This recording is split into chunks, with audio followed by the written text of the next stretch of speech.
2:14 a.m. The phone screen dimmed. His thumb tapped it awake. It dimmed again. He tapped again.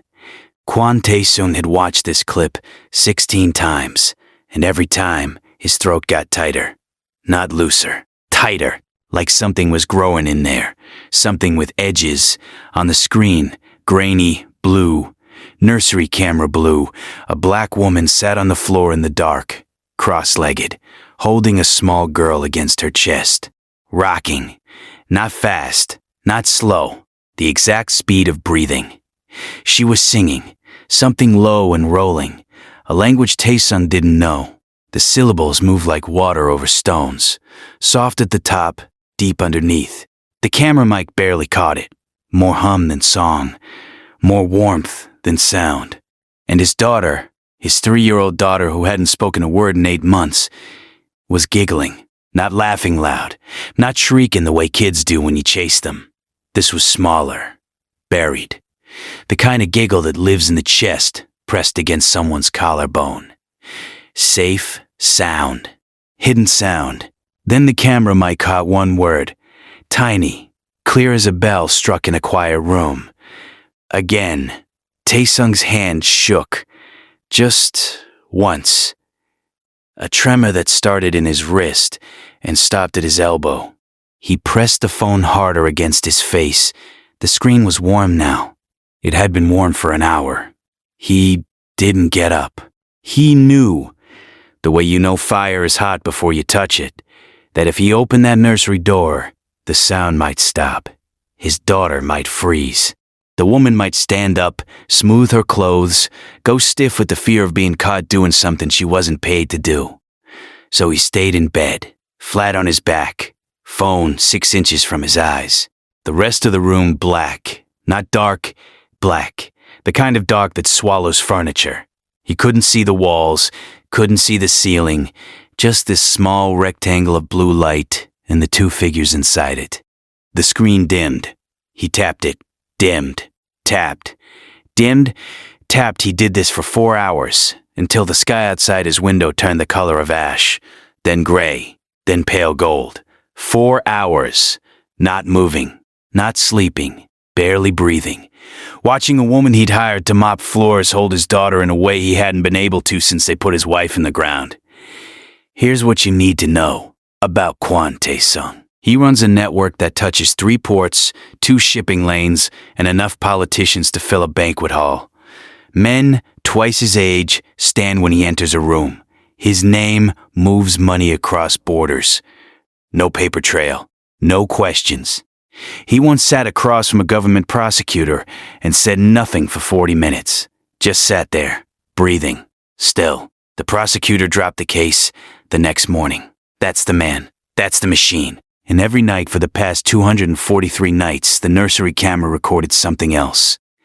Tae's son, this man who makes cities flinch, walking into his daughter's room at midnight, picking up her blanket, folding it into thirds, the exact way his dead wife used to fold it. Same creases, same tuck at the corner, same slow press of the palm across the top. Then he'd stand there, sometimes 5 minutes, sometimes 20, just standing over the crib, hands at his sides, not moving. The cameras caught it all. Nobody watched those clips but him. His wife Yejin died 8 months ago. Car crash. Gyeongbu Expressway. A wet road, a truck that drifted lanes, and a phone call at 11:47 p.m. that cut his life in 2. There was before. There was after. The line between them was sharp enough to bleed on. Soo-ah stopped talking that same week. Not slowly. Not one word at a time. She just stopped. Like someone reached inside her and flipped a switch. One day she was saying appa and juice, and no. The next day, nothing. Silence so thick you could press your hand against it. Tae-sung hired 4 child specialists, 2 therapists from Seoul National University, 1 speech expert who flew in from Tokyo on a Tuesday and flew out on a Thursday with nothing. Total cost, 340 million won. Almost $260,000. 0 words. The first therapist used puppets. Soo-ah stared through them. The second tried music. played children's songs on a small keyboard, clapped her hands, smiled so wide it looked like it hurt. Suwa blinked. That was all. The speech expert from Tokyo sat on the floor with her for 3 hours, spoke softly, used pictures, drew animals, made sounds. Suwa ate when fed, slept when placed in bed, breathed in and out like a clock that still worked, but it stopped keeping time. Not one word, not one sound. Then Taesung checked the cameras at 2:14 a.m. on a Tuesday, and everything he thought he understood about grief, about what money can fix and what it can't, came apart in the dark. Stay with me here, because what Taesung does next to keep that woman in his house will cost him his own mother. The woman on the nursery floor, Grace Amati, 29 years old, hired 6 weeks ago through a staffing agency to clean the penthouse. Her resume was thin, 1 page, 2 references both from small cleaning companies in Itaewon. No special training, no childcare background, nothing that should have made anyone look twice. But during the interview, something happened. Grace was being walked through the penthouse by Sung Ho, Taesung's head of house security, a man built like a shipping container who'd worked for the Kwan family for 11 years. They passed through the living room. Suwa was on the couch. Grace stopped. She didn't say anything. Didn't crouch down right away. She stood still for a moment. Then, she lowered herself. Slow, the way you lower yourself near a bird you don't want to scare, and knelt at Suwa's level. She didn't reach for her. Didn't smile too wide. Didn't say hi, sweetie, or what's your name, or any of the bright, sugary things adults say to children they don't know. She just breathed. Stayed still. Let the air between them settle. Suwa looked at her. 4 seconds. 4 seconds doesn't sound like anything. But in 8 months, Suwa hadn't held eye contact with a single specialist for more than one. Not the therapist. Not the speech expert. Not the woman from Tokyo who'd spent 3 hours on the floor. 4 seconds. With a stranger. A maid.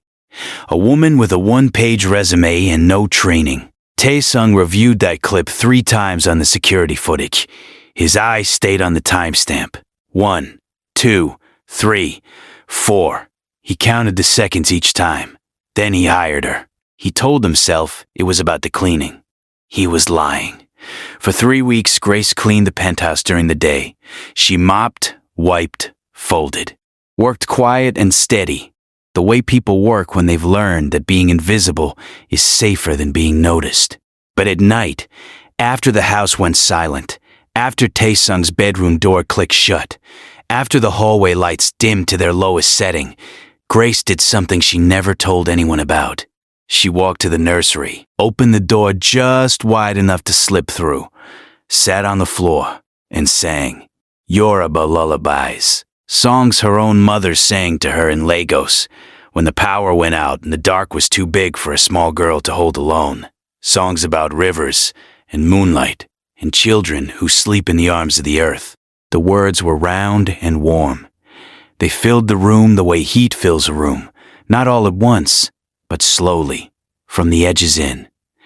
Suwa didn't understand the words. She didn't need to. She understood the warmth, the rhythm, the way Grace hummed 2 beats, short, short, every time before she came into a room, like knocking on air.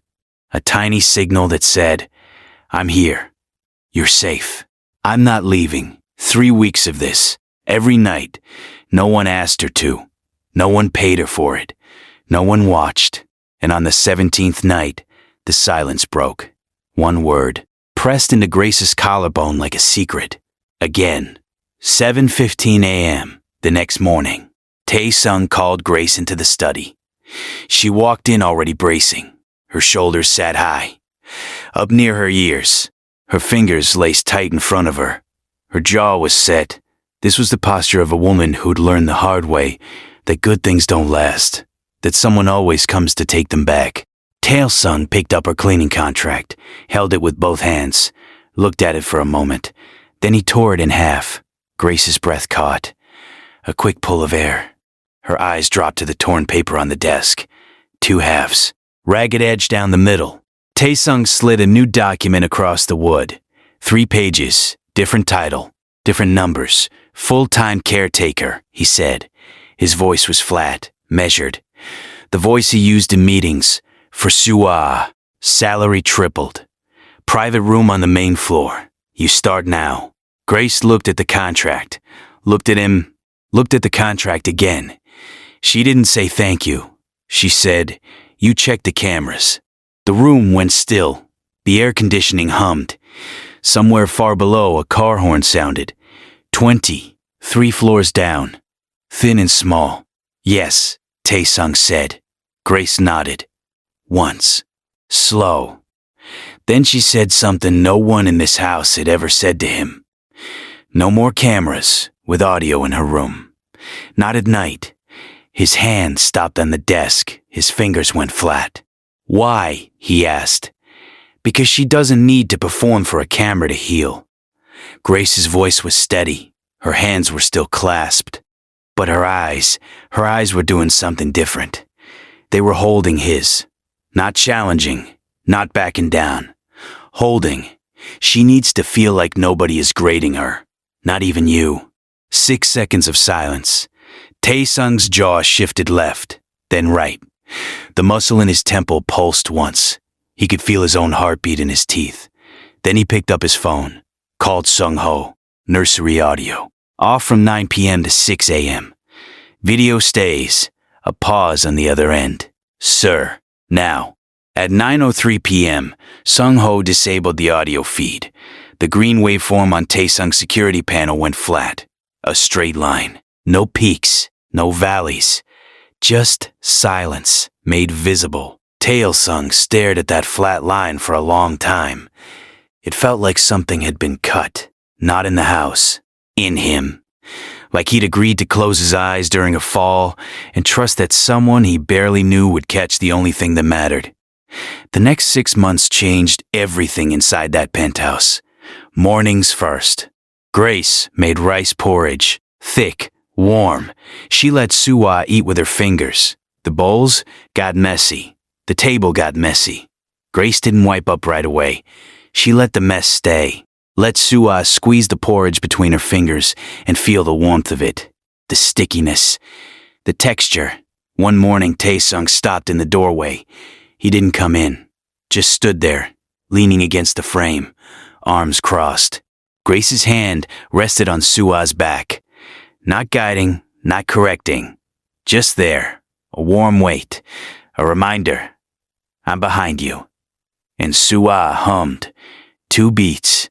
Short. The same 2-beat hum Grace made before entering every room. Sua had learned it, taken it in. Made it her own. Taesung's arms tightened across his chest. He pressed his back harder against the doorframe. Something was happening behind his face. Something that moved fast and sank deep. He turned and walked down the hall before either of them could see it. By month 2, Sua had words. Not many, but real ones. More. Up. Ga. The Korean word for go. She used them like stepping stones. Careful, one at a time, testing the ground before she put her weight down. By month 3, 29 Korean words, 12 English, 6 Yoruba, 47 total. The speech therapist from Tokyo called it extraordinary over a video call.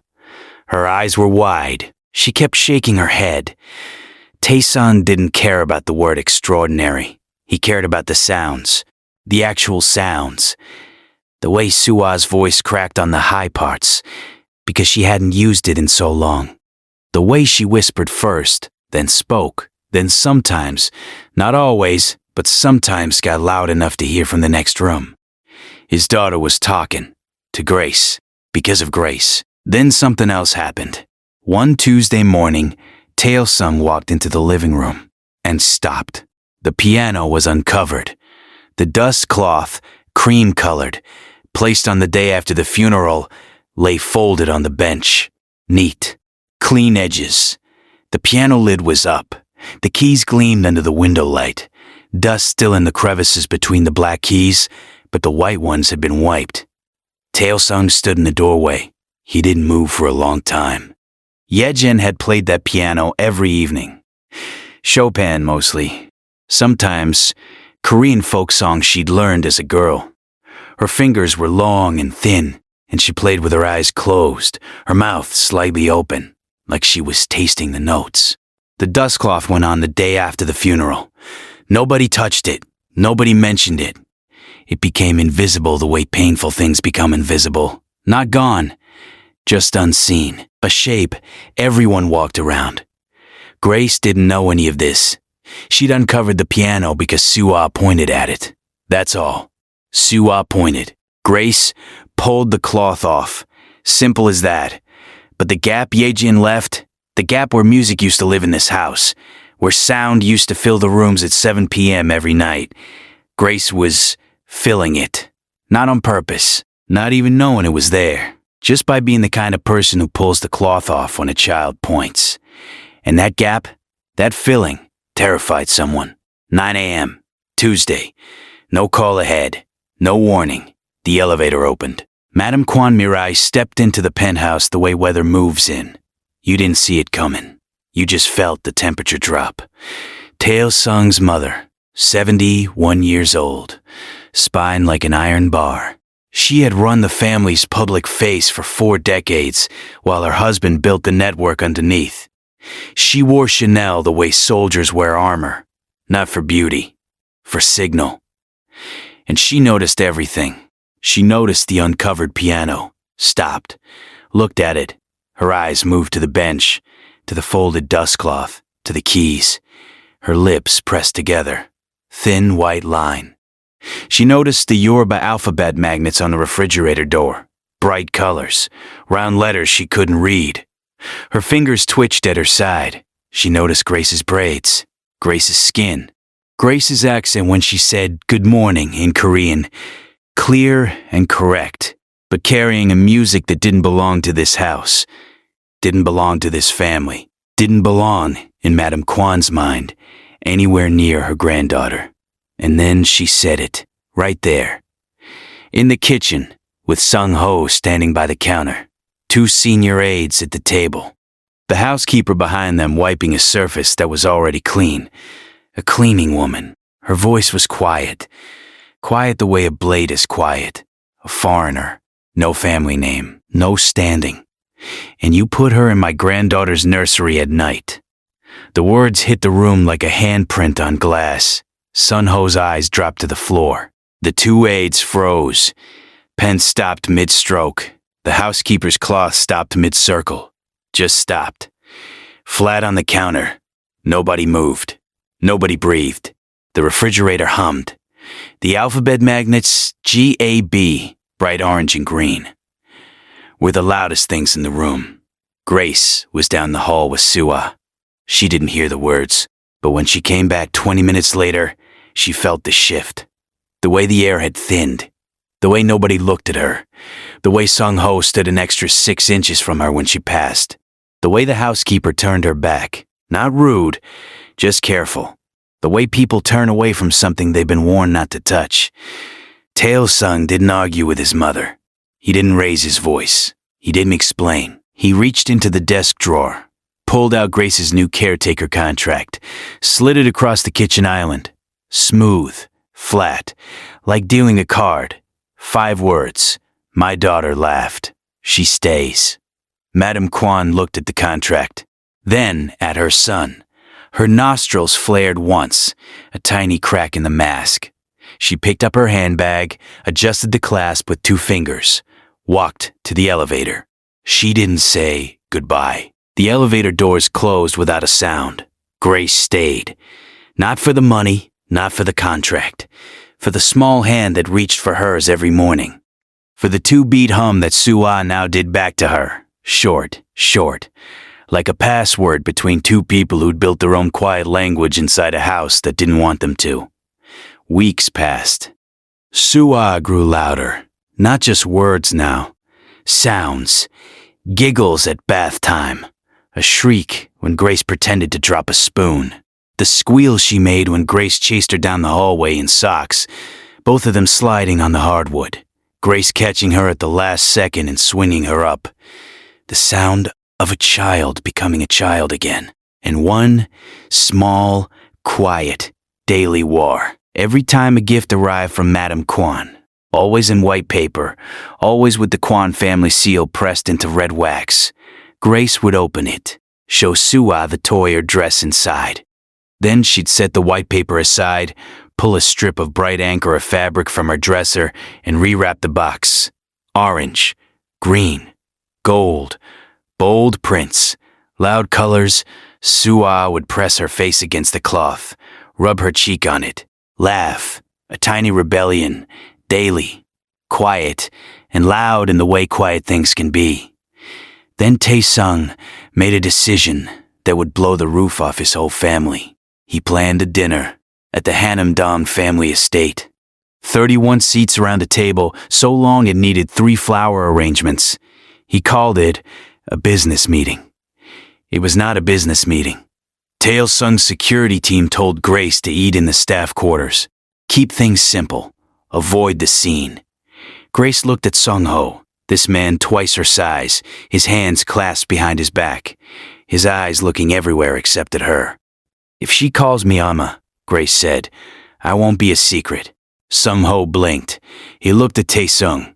Tae-sung looked at Grace. 1 beat. 2. Set a chair for her, Tae-sung said. Sung-ho opened his mouth, closed it. His jaw worked once, grinding something down. Then he walked away. The Hanam Estate dining room filled at 7 p.m. 31 people. Tae-sung's uncles, cousins, 2 senior network figures who ran shipping routes to Busan, wives in silk, elders in traditional hanbok, the kind that costs more than a car. The fabric rustled when they sat. The chairs scraped on marble. Crystal clinked. Someone coughed. Someone laughed. Short, sharp, a business laugh. Sua sat on Grace's lap at the far end of the table. She was playing with a cloth napkin, folding it, unfolding it. Folding it again, Grace wore a navy dress. Simple, clean. Her braids were pinned up tight. She sat straight. She didn't look at anyone too long, and she didn't look away too fast. She held that line, the thin line between quiet and small, like she'd been walking it her whole life. Chopsticks clicked. Soup was poured. Talk hummed in Korean too fast for Grace to follow. She caught pieces, numbers, names. The word for shipment repeated twice. She didn't react. She peeled an orange section for Sua, wiped her chin, smoothed her hair. Then Tae-sung stood. The table went quiet.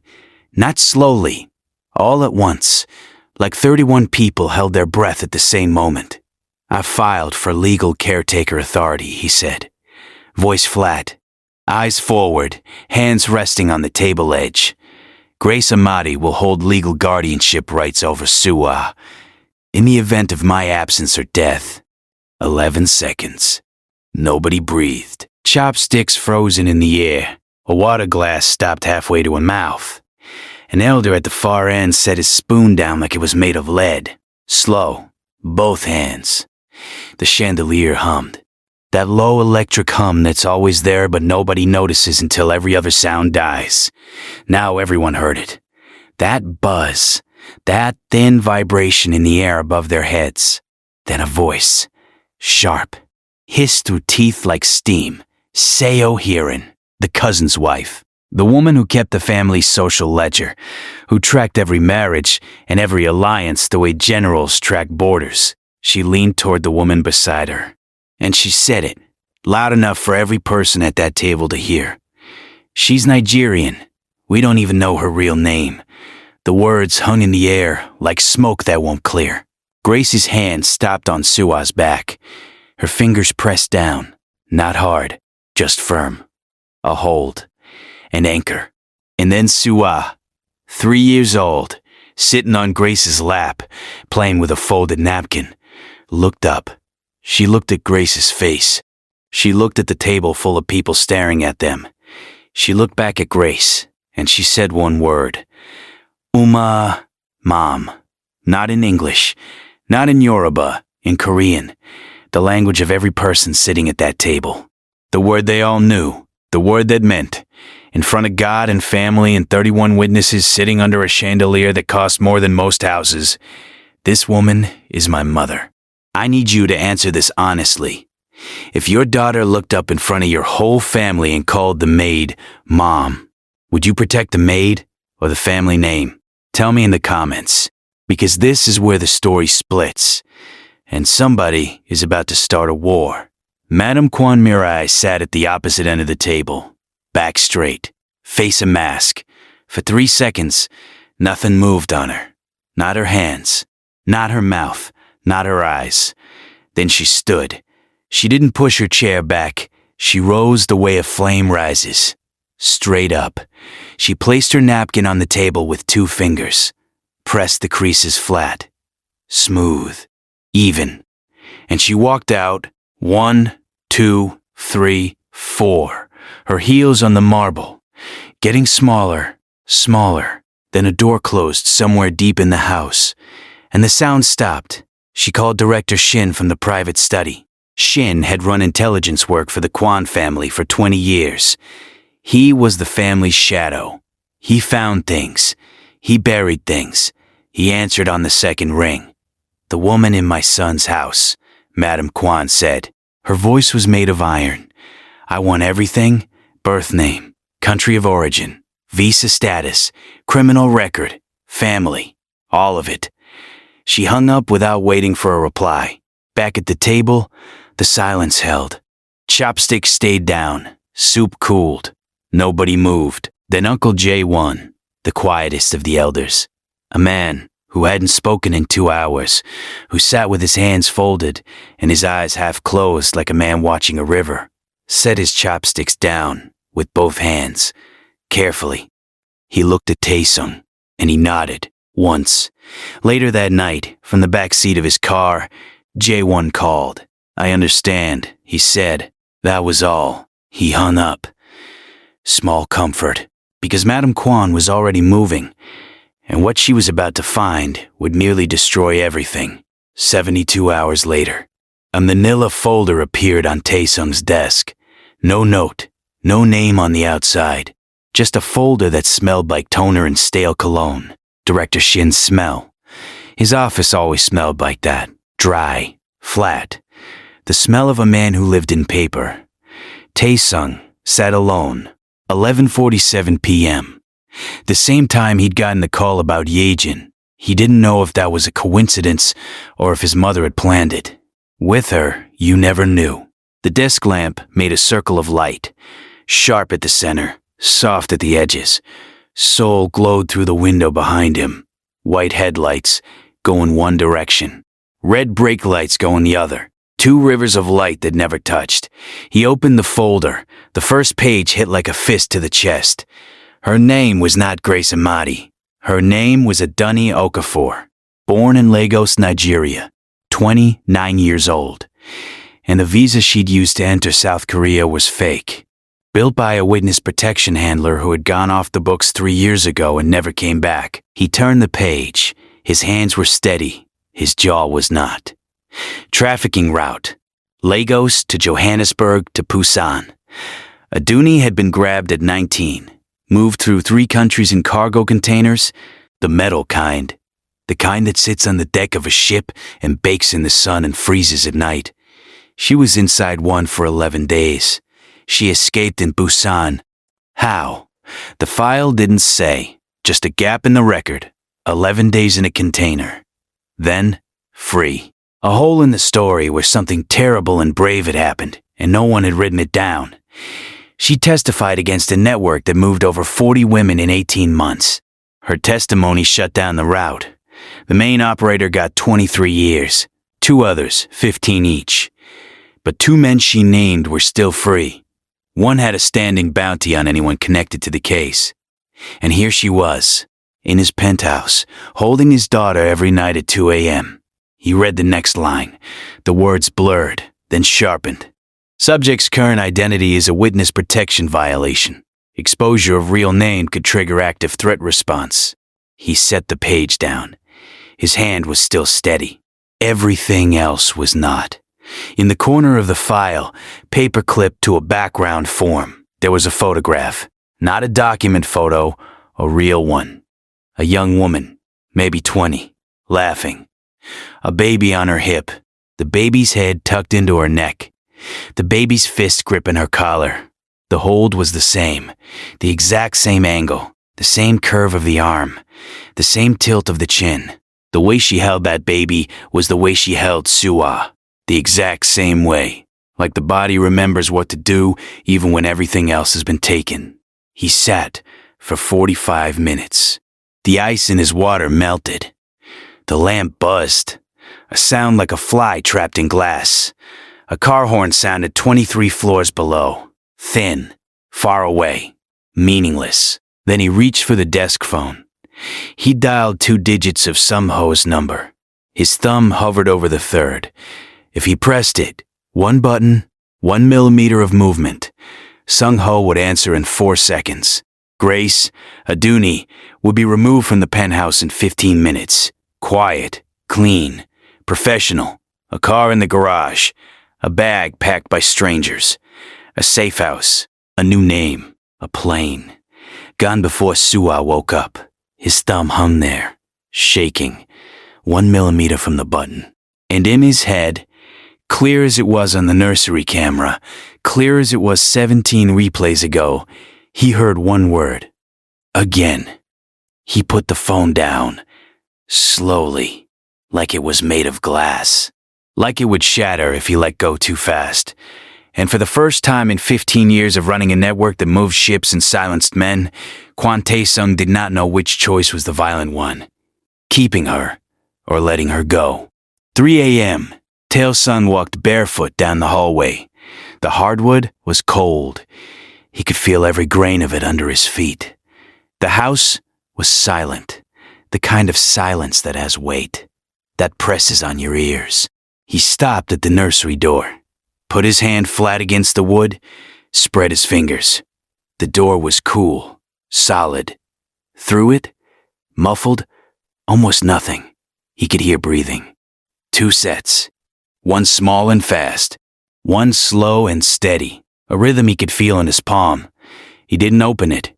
He stood there for 7 minutes. His forehead dropped forward, touched the door. He could smell the wood, cedar, faint, mixed with the baby soap Grace used for Sua's bath. Then he pulled out his phone, typed one message, to his lawyer. 3 sentences, protection framework, my office, 7 a.m. Tell no one. He sent it, put the phone away, stood there another minute. Then he walked back to his bedroom. Didn't sleep. By morning, the penthouse had changed. Grace noticed it the second she stepped into the hallway. A new security panel by the front door. Black glass, green light blinking. 2 extra cameras in the hall, but these were pointed outward, away from the rooms, toward the elevator, toward the entrance. A driver she'd never seen before sat in the garage, engine running, ready. She found Tae-sun in the kitchen. He was making coffee, something he never did. The housekeeper did that. He stood at the counter with a mug in his hand, and his movements were wrong, too slow, too careful, the way people move when they're holding something fragile inside. What happened? Grace asked. Tae-sung looked at her, at the braids pinned up, at the woman who'd walked into his house with a fake name and a 1-page resume and somehow became the only person on earth his daughter would speak to. He didn't answer. The coffee maker gurgled. Steam rose. He poured a second cup, set it on the counter near her, walked out. 2 days later, he answered. He sat her down in the study. Door closed, no cameras, no staff. Just the 2 of them, the file on the desk between them. Manila folder. Thick, paper-clipped photo on the front. Your name is Aduni Okafor, he said. The air left the room. You came to this country on a fake visa. You're a witness protection violation. There are people who would hurt you if they found out where you are. Grace, Aduni, didn't move. Her hands were in her lap. Her back was straight. Her breathing changed. He could see it, the way her chest pulled tighter, the way her ribs stopped moving freely. But she didn't run. She didn't cry. She didn't beg. She said, if I leave, she goes silent again. Not a plea, a fact. Said the way you say the sky is blue, the way you say water is wet, a thing that is true whether you want it to be or not. Then, she offered something that stopped him cold. I'll go, if that's what's safest, but only if you can show me she's stable. Only if she doesn't need me anymore. She was setting the terms. Again, the cameras, the dinner seat. Now this, she would leave, but on her time, not his. Tae-sung opened his mouth, a sound from the hallway. Small feet, fast. The door swung open and Soo-ah ran in. Barefoot, pajamas with strawberries on them, hair wild from sleep, and grabbed 2 fistfuls of Grace's shirt. Climbed into her lap, buried her face in Grace's neck. Grace's arms went around her, automatic, like catching something you've always been ready to catch. And Soo-ah whispered 2 words, Yoruba words. Words Grace had taught her during night songs when nobody was listening. Ife, Uma, love, mom. Tae-sung watched his daughter hold on to this woman with both hands, fingers white from gripping, not letting go, not even close to letting go. He closed the file, slid it off the desk, into a drawer, shut the drawer. The lock clicked. Then, 2 days later, the phone rang. Madam Kwan. No greeting, no warmth. Remove her. Or I make the file public. Her real name, her real history, every document Director Shin found. I will give it to the people who would care the most. Public meant the traffickers could find her. Public meant a target on Grace's back. On his house. On Soo-ah. His mother knew that. She knew exactly what public meant. And she was willing to do it anyway, to protect the family name, to keep the blood clean, to make sure the Kwan family line stayed pure and Korean and unbroken. The call lasted 9 seconds. Madam Kwan hung up first. Tae-sung set the phone on the desk, looked at it. Then he looked at the nursery door down the hall, then back at the phone. His whole life, his entire life, was the distance between those 2 points. The phone. The door, the mother behind one, the daughter behind the other. And he couldn't keep both. Tae-sung didn't sleep that night. He sat at his desk until 4 a.m. The lamp on. The city dark outside. Seoul at 4 a.m. looks like a body at rest. Most of the lights off, a few still burning in scattered windows. The highways empty, the towers quiet. Then he made 7 phone calls, each one shorter than the last. Call 1. His lawyer, a sealed filing to the National Witness Protection Office. A Dunny's real identity locked behind a legal wall that would take a court order and 6 months to crack. Call 2. A private security firm. Not government. Korean ex-military. The kind of men who don't write things down. Calls 3 through 6. Contacts in Busan. Port operators. Warehouse managers. Men who owed Tae-sung favors they'd rather forget. He called them at 4 a.m. and every one of them answered. Call 7. Call 7 was the one that cost him something he wouldn't get back. He called a man in Busan who tracked shipping containers. The same kind of containers that had moved Aduni and 40 other women across 3 borders in the dark. The man listened. Didn't interrupt. Didn't ask questions. Tae-sung gave an order. Quiet pressure on the remaining trafficking nodes connected to her case. Shut them down. Not through police, not through courts. Through the kind of weight that doesn't leave marks. Was it legal? No. Was it right? He didn't care about right anymore. Right was a word for people who'd never had to choose between the law and a child's laughter. He was using the family's dark skills. The same skills his father built, the same skills his mother spent decades protecting. For something none of them had ever imagined. To protect a woman who sang Yoruba lullabies on a nursery floor at 2 a.m. Then he set the meeting. Private receiving room. Hannam Estate, 3 p.m. Tae-sung arrived first. He adjusted his cuffs, left, then right. Placed his phone face down on the table. Folded his hands, sat still. The room was quiet, dark wood walls, cream plaster, one tall window letting in cold afternoon light. A clock on the wall that ticked so loud it sounded like a heartbeat. Madame Kwan entered at 3:02, 2 minutes late, on purpose. She sat across from him, her bag on the chair beside her, her hands flat on the table, palms down, fingers straight. For 10 seconds, nobody spoke. The clock ticked. The light shifted. A shadow moved across the table as a cloud passed over the building outside. "I know you ordered the file," Tae-sung said. Her left hand moved a half-inch. "That was all. Director Shin works for this family," she said. "Not for you. He works for whoever holds the leverage. Right now, that's me." Silence. The clock filled it. "Grace stays," Tae-sung said. "The file is sealed. The witness protection disclosure has been moved to a channel your director Shin can't reach. The Busan nodes are already under pressure. Within 6 months, the men who would look for her won't be looking for anyone." Madame Kwan didn't blink.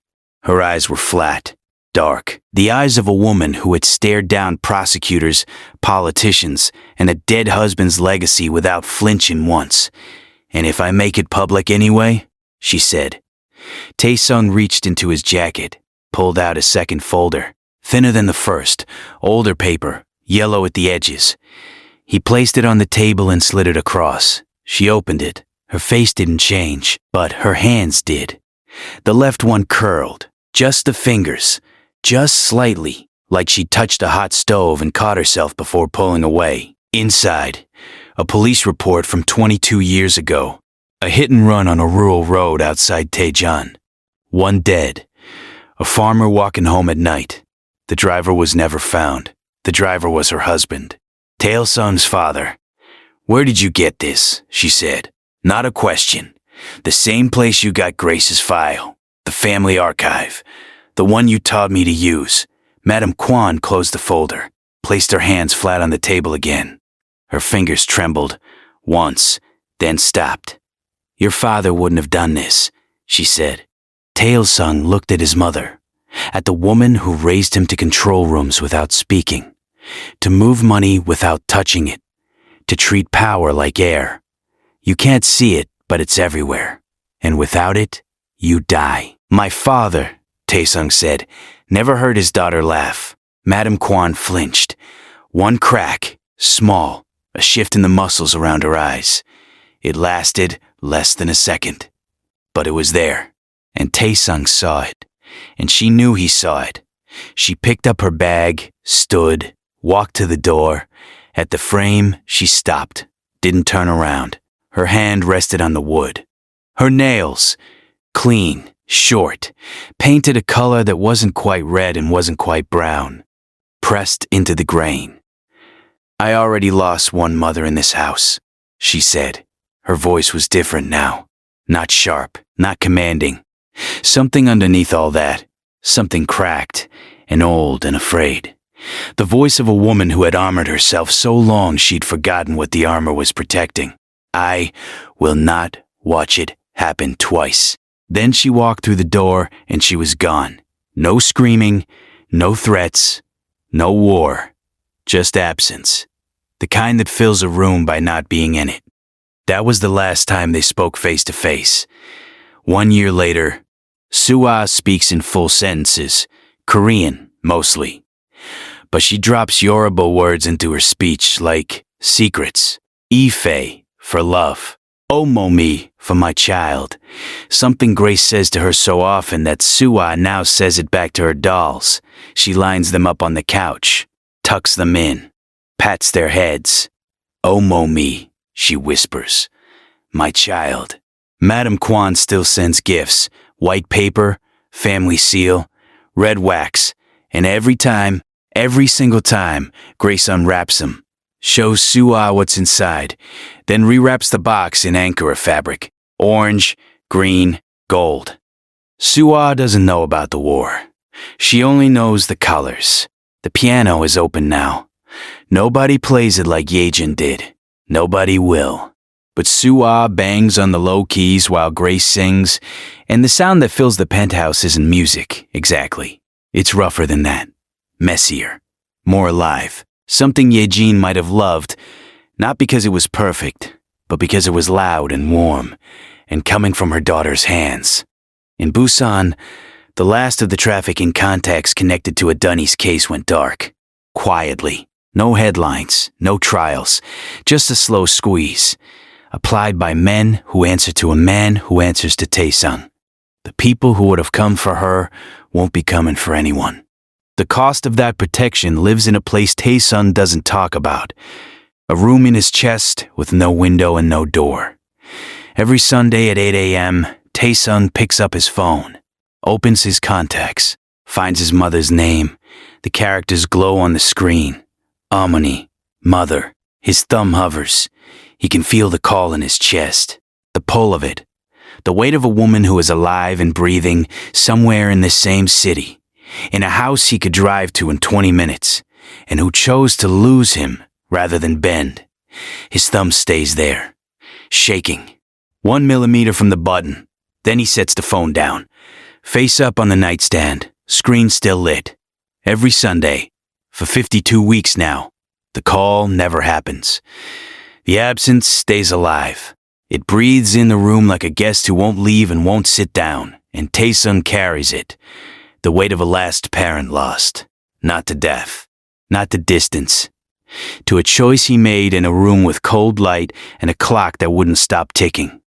He won the war. He kept Grace. He kept his daughter's voice. And it cost him his last parent. That wound didn't heal. It found a place to live. But this... 2:14 a.m., same timestamp as the night that started everything. The nursery camera catches 3 figures on the floor. Tae-sung is not in bed. He is not watching through a screen. He is in the room. White t-shirt, bare feet, back against the wall, his hand on Sua's back, the warmth of her ribs under his palm, the rise and fall. Rise and fall. Sua's body is stretched across both their laps, her head on Grace's thigh, her feet on Tae-sung's knee. She is the bridge between them, the thing that holds them together, the reason any of this happened at all. Grace's braids are pinned up, her eyes are half closed. She's singing, low, barely there, barely more than breath. Oh mo me, my child. The last note fades. The room holds it for a moment, then lets it go. Sua shifts in her sleep. Her fingers curl around a fold of Grace's dress. Tight, like holding a rope in the dark. Her breathing is slow, even, full of the kind of peace that takes a whole world to build and a single word to break. And then, half asleep, face pressed into warmth, voice small as a heartbeat, she murmurs, again,